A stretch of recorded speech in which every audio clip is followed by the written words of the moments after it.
ഇമാം ഇബ്നു ഹജർ അസ്ഖലാനി തങ്ങൾ രേഖപ്പെടുത്തി, ഒരിക്കലും റമളാന്റെ പകലിനെ പറ്റി ഒരു പ്രയാസപ്പെടുത്തുന്ന ധാരണ കൽബിൽ വരാൻ പാടില്ല. പടച്ചോനെ, ഇനി 10-30 ദിവസം കഞ്ഞി കിട്ടൂലല്ലോ, ഉച്ചക്ക് ചോറും കൂട്ടാനും കിട്ടൂലല്ലോ, എന്നേക്കും ഇതൊന്ന് തീർന്നിട്ടുക തുടങ്ങിയല്ലോ, ഇനിയിപ്പോ ഒരു ഹോട്ടലും കയറിയ മനുഷ്യന്മാര് കാണൂലേ, ഇതൊന്നും ചിന്ത വരാൻ പാടില്ല. അങ്ങനൊക്കെ ഒരു ചിന്ത മനസ്സിൽ വന്നിട്ട് എല്ലാരും ചെയ്യുമ്പോ ഞാനും ചെയ്യാനാണെങ്കിൽ കിട്ടൂല. അത് കിട്ടണമെങ്കിൽ 2 ഷർത്തുണ്ട്. ഒന്ന് വിശ്വസിച്ച് ചെയ്യണം, രണ്ടാമത്തെ ഒന്ന് തികഞ്ഞ ഇഖ്ലാസാണ്. ഇത് വന്നതിന്റെ പേരിൽ ഒരു വിഷമവുമില്ല മനസ്സിൽ. അതിനൊരു ഭാരമായി കരുതരുത്, അതൊരു ദീർഘിച്ചതാണ് എന്ന് കരുതരുത്. തറാവീഹ് നിസ്കാരത്തിനും മഗ്ഫിറത്ത് ലഭിക്കും. ചെറുദോഷങ്ങളെ കൊണ്ടാ, ചെറുദോഷങ്ങളാണ് അമലുകളെ കൊണ്ട് പൊറുക്കുന്നത്, വൻദോഷമല്ല. ചെറുദോഷങ്ങൾ അല്ലാഹ് അമലുകളെ കൊണ്ട് പൊറുത്തു തരണമെങ്കിൽ തന്നെ അതിന് ഇഹ്തിസാബ് വേണം.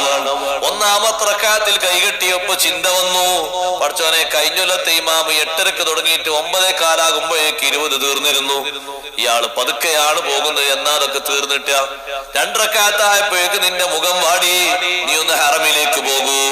1.5 മണിക്കൂർ നീണ്ട ജമാഅത്തിൽ 90 വയസ്സുള്ള അറബികളൊക്കെ ഇരിക്കാതെ വടിയും കുത്തിപ്പിടിച്ച് ഖിയാമിലായി നിന്നിട്ട് തറാവീഹ് ആസ്വദിക്കുന്നു. 20 നിസ്കരിച്ചിട്ടവര് മടങ്ങുന്നു. എത്ര ദീർഘിച്ച തറാവിയാണ്, അവർക്ക് പരാതിയില്ല. ഒരു ദിവസം വന്നതുകൊണ്ട് മറ്റൊരു ദിവസം മുടങ്ങുന്നില്ല. അവര് വരാതുമ്പോ ആരെങ്കിലും അത് കേസ് കൊടുക്കുകയില്ല. അപ്രായത്തിലും അങ്ങനെ വന്ന് നിസ്കരിക്കുന്നത് വഹ്തിസാബാ. സുഹൃത്തുക്കളെ, കുറച്ച് നിസ്കരിച്ച് മടുപ്പ് തോന്നരുത്. ഏക്കറക്കണക്കിന് തിന്നിട്ട് ഉറക്കം തൂങ്ങരുത്. ഇഷ്ടം പോലെ വാരി വെട്ടി മുണുങ്ങിയിട്ട് 4ഉം 5ഉം 6ഉം റക്അത്താകുമ്പോ കുത്തർന്ന് തൂങ്ങരുത്. പിന്നെ പോയി പള്ളിന്റെ ചെരുവിലൂടെ കടന്നുറങ്ങരുത്. ഉമ്മമാരെ, നിസ്കാര കുപ്പായത്തിലായി വീണു പോകരുത്. അങ്ങനെ പൊരെ പോയി നോക്കുമ്പോ എല്ലാ ദിവസവും പരാതി. അങ്ങനെ എന്ത് ക്ഷീണായപ്പോ 4 റക്അത്ത് നിസ്കരിച്ച് ഞാൻ അവിടെ കടന്നു. എന്തിനാ ക്ഷീണം? വിറക് കൊത്താണ്ടോ? എവിടെ കൊത്തുന്നു? എന്തിനാ വിറക് കൊത്തിന്? ഇപ്പൊ അതല്ലേ ഇപ്പത്തെ അടുപ്പറൊക്കെ അടുപ്പല്ലേ, പുകയില്ല അടുപ്പുകളല്ലേ. പുകയില്ലാത്ത അടുപ്പുള്ള ഏതൊരു സ്ഥലം ഉണ്ടാകും ഇപ്പൊ? എവിടെ ഉണ്ട്? എല്ലാ മുക്കിലും മൂലയിലും അള്ളിയിലും ഉള്ളിയിലൊക്കെ ഉണ്ട്. എല്ലാ കുണ്ടിയിലും ഉണ്ട് അടുപ്പ്. എവിടെ ഇല്ലാത്ത? എല്ലായിടത്തും ഉണ്ട്. വെള്ളം കോരണോ? വേണ്ട. ഇനി ചരമാന്തിമേൽ ഇരുന്നിട്ട് കുറെ നേരം ഊര കെടുത്തിട്ട് അതിങ്ങനെ ചെറുക്കണോ? അത് അമ്മിക്കുട്ടിമേൽ ഇട്ടിട്ട് അരക്കണോ? ഇത്ര വലിയ സ്വർഗ ജീവിതം അല്ലാഹു തആല മുൻഗാമികൾക്ക് കൊടുത്തണോ ഉമ്മമാരെ? പിന്നെ എന്താണ് ഈ ക്ഷീണം തന്നത്? ഇത് ഭക്ഷണം കഴിച്ച ക്ഷീണാണ്, വേറെ ഒരു ക്ഷീണമില്ല എന്ന് പറഞ്ഞാൽ. അഥവാ പൊറാട്ട ഉണ്ടെങ്കിൽ ആണുങ്ങളൊക്കെ പറയും പൊറാട്ട പെണ്ണുങ്ങൾക്കാണ്. അപ്പൊ പെണ്ണുങ്ങൾ വിചാരിച്ചു ആണുങ്ങൾ അങ്ങനെ പറഞ്ഞല്ലോ, അതുകൊണ്ട് മോശമാക്കാൻ പറ്റില്ല, ഒരു 5-6എണ്ണെങ്കിലും തിന്നിയില്ലെങ്കിലും മോശമാണെന്ന് കരുതും. അങ്ങനെ ഏറ്റവും ചുരുങ്ങിയത് ഒരു 7എണ്ണെങ്കിലും തിന്നുക എന്ന് കരുതി 7 പൊറാട്ടയും ഒരു 11 പത്തിരിയും, വിത്തറിന്റെ റക്അത്തിന്റെ എണ്ണം കണ്ട ഒരു 11 പത്തിരി. അങ്ങനെ പത്തിരി ചെറുതല്ലേ. ഇതോടൊക്കെ കൂടെ പോയി നോക്കുമ്പോഴേക്കും പട്ടാളപ്പള്ളിന്റെ മിഹ്റാബ് പോലെയായി ഇവന്റെ പള്ളൊന്നായിട്ട്. ചില ആൾക്കാർ കണ്ടിരിക്കുന്നത് റമദാൻ മാസത്തിൽ തറാവീഹ് നിസ്കരിക്കാൻ ഇങ്ങനെ വരും. അല്ലാഹു അക്ബർ, എന്താ ചെയ്യേണ്ടതെന്ന് തന്നെ ഓർക്കാറില്ല. ഓലിങ്ങനെ നിന്നിട്ട് വല്ലാത്ത ഇടങ്ങേറ്. ഓർക്ക് ഫാത്തിഹയും അലന്തരം തീരാഞ്ഞിട്ട് ഓലിങ്ങനെ ഇടങ്ങേറ് നിൽക്കാണ്. വേറെ ആരോ കണ്ടു വിചാരിച്ചപ്പോൾ ഇങ്ങനെ ഖുശൂ ഇങ്ങനെ താങ്ങി നിൽക്കാണ്. ഖുശൂ താങ്ങിക്കല്ലത്, ഇടങ്ങേറോട് നിൽക്ക. പാകത്തിന് കഴിച്ചാൽ മതി. അറബികളെ കണ്ട് നമ്മൾ പഠിക്കേണ്ട വലിയൊരു പാടാണത്. ഹറമിൽ നോമ്പുറക്കാൻ വേണ്ടി ഇരുന്നോക്കി, എത്ര ചെറിയ ഭക്ഷണമാണ്, ഒറ്റൊന്നും വരെ പോണില്ലല്ലോ. ഓല് ഒരു അൽമറായിന്റെ ഒരു തൈര് ഉണ്ടാവും, ഒരു കുപ്പി തൈര്, അതാണ് കുടിക്കുക. ഒരു 2 ഗ്ലാസ് സംസം വെള്ളവും ഒരു 4 ചുള കാരക്കയും പിന്നെ എന്തെങ്കിലും സമൂസ ഒരു പൊരി ഉണ്ടാവും. നമ്മളങ്ങനല്ല, നമ്മളൊക്കെ അതിന്റെ എണ്ണം 3-ൽ അവസാനിപ്പിച്ചിട്ട് നിൽക്കും. നമ്മൾ അപ്പോഴാ അതിന്റെ അഫ്ളൽ നമുക്ക് അപ്പോഴാ മനസ്സിലാക്കാം. വെള്ളം ആദ്യം ഒരു പിന്നെ കാരക്ക ഒരു 3 എണ്ണം. കാരക്ക കുറച്ച് കട്ടിയുള്ളതാണെങ്കിൽ ഒരു ചീളും മതി. ഈത്തപ്പയാണെങ്കിൽ ഒരു 3 എണ്ണം പോന്നോട്ടെ, ആ ടേസ്റ്റിൽ 3 എണ്ണം. പിന്നെ ഒരു വലിയ ഗ്ലാസ്സിന്, ജ്യൂസ് ഗ്ലാസ്സിന് 1 ഗ്ലാസ് ലൈം ജ്യൂസ്. പിന്നെ തരിക്കഞ്ഞി, പിന്നെ പായസം ഉണ്ടെങ്കിൽ അതും എത്രയായി. പിന്നെ ഇതിന്റെ ഒക്കെ പുറമെ പിന്നെ ഈ ചപ്പാത്തി, പൊറാട്ട, പത്തിരി, നൂൽപുട്ട്, ഇപ്പൊ അതിന്റെ പുറമെ വേറെ കുറെ ബുഖാരി മുസ്ലിം പറഞ്ഞ കുറെ ചോറ് ഇറങ്ങിയിട്ടുണ്ട്. അതും കുറെ മന്ദപ്പുള്ളോ മന്ദപ്പില്ലാത്തവര് കുറെ അങ്ങനെ. ഇതൊക്കെ കൂടി വാരി വെട്ടി മുണുങ്ങിയിട്ട് ഇവന് കാര്യമായിട്ട് ഈ തറാവീഹിന് വരുന്ന എന്തിനാരങ്ങള് ശേഷം പോയിട്ടുള്ള 10 മണി കഞ്ഞി കുടിക്കാനുള്ള ഒരു എക്സസൈസിന് വേണ്ടി മാത്രം. അള്ളാന്റെ അടുത്തുനിന്ന് ഒരു ഒലക്കും കിട്ടില്ല, വെറുതെ ഏർപ്പാട് നിൽക്കണം. ഒന്നും കിട്ടില്ല, ഒന്നും കിട്ടില്ല.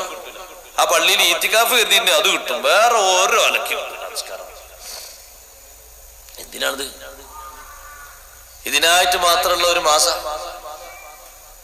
എന്നിട്ട് നമ്മൾ പറയാണ് രാവിലെയും രാത്രി 2 തലക്കലും ഇങ്ങനെ നിറച്ചിട്ട് നമ്മൾ പറയാം റമദാൻ നല്ല സുഖാട്ടോ, ഒരു ക്ഷീണമില്ല. എങ്ങനെ ക്ഷീണം ഉണ്ടാവുക? എങ്ങനെ ക്ഷീണ സഹോദരന്മാരെ? റമദാൻ അല്ലാത്ത കാലത്ത് ഇയാൾ 59 കിലോയാണ്, റമദാൻ കഴിഞ്ഞ് നോക്കുമ്പോഴേക്ക് 75 ആയിട്ടുണ്ട്. കുറഞ്ഞിക്കല്ല, കൂടിയിരിക്ക. കാരണം അതിന് മാത്രമാണ്. എന്നിട്ട് ചില ആൾക്കാർക്ക് താങ്ങില്ല, അപ്പൊ ഒരു ഉറങ്ങാണ്, ഒരു വീട്ടിൽ തന്നെ ഉറങ്ങാണ്.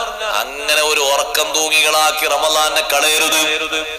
റമദാനിന്റെ ആത്മീയമായ മാനം ശരിക്ക് കൽബിലും ശരീരത്തിലും ഉൾക്കൊള്ളണം. അതിനു വേണ്ടിയാണ് ഞാൻ നിങ്ങളോട് ഇത് പറയുന്നത്. റമദാൻ മാസത്തിലുള്ള നിസ്കാരവുമായി ബന്ധപ്പെട്ട് നല്ല ശ്രദ്ധ വേണം. തറാവീഹ് നിസ്കാരത്തിനും വേണല്ലോ ഈമാനൻ വഹ്തിസാബൻ.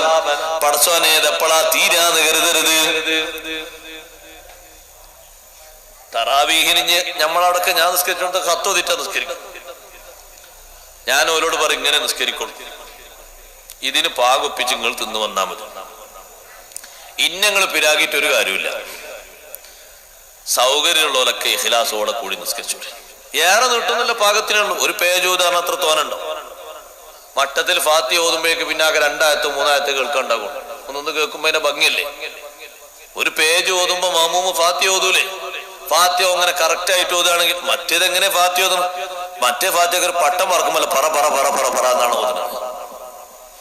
കാരണം 2 ശ്വാസത്തിലായിട്ട് ഇമാമ് ഫാത്തിഹ ഓതുകയാണ്. 3-ാമത്തെ ശ്വാസത്തിന്റെ 1/4 ശ്വാസത്തിലായിട്ട് സൂറത്ത് ഓതിയിട്ട് പിന്നെ അടുത്ത ശ്വാസത്തിൽ റുക്കൂയിലേക്കാ പോണേ.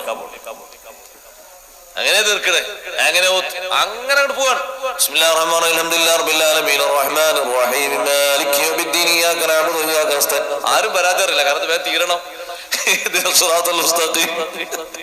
ആരാ പരാതി? ആർക്കും പരാതിയില്ല, വേഗം തീർന്നോട്ടെ എന്നാണ്.